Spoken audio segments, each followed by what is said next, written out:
Donc ce que l'on va faire dans cette étape, c'est créer enfin la mezzanine, donc le plancher bois, qui va être soutenu en fait par les solives et la poutre BA qu'on a créée précédemment. Donc pour cela, on peut se placer dans la vue de premier étage. Donc dans vue P1, plan structure premier étage. Et dans l'onglet architecture, ici, on peut sélectionner sol, dalle architecture, et on va choisir le type de sol plancher bois. Donc on va indiquer un décalage par rapport au niveau de 4 cm, correspondant en fait à l'épaisseur de ce plancher. Et on va implanter la mezzanine grâce à l'outil de dessin rectangle. Donc cet outil il est là dans modifier, dessiner, rectangle.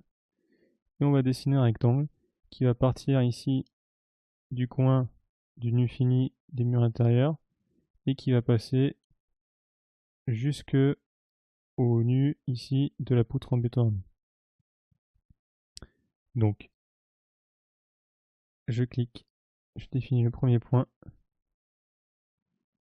et ensuite je viens ici à l'autre extrémité définir le deuxième point.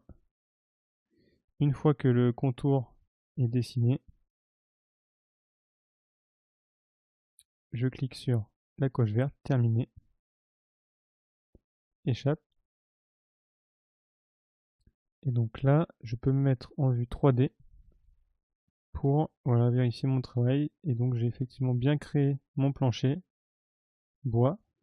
Si je me mets en vue en coupe, ici, voilà, on retrouve notre plancher bois qui est bien apposé sur la poutre en béton armé et sur les solives au niveau premier étage. Et donc c'est bien le haut du plancher bois qui est décalé de 4 cm, qui correspondent bien à son épaisseur. Donc en vue 3D, désormais il est un peu difficile de distinguer tous les éléments qu'on a créés. Donc on peut toujours le faire. Si on clique ici sur style visuel, option d'affichage des graphismes, on peut régler la transparence des éléments.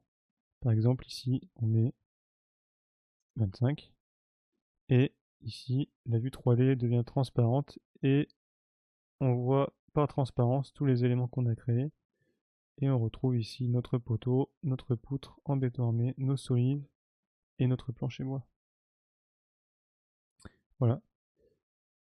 Donc notre plancher est terminé. Donc on peut enregistrer le projet et passer à l'étape suivante.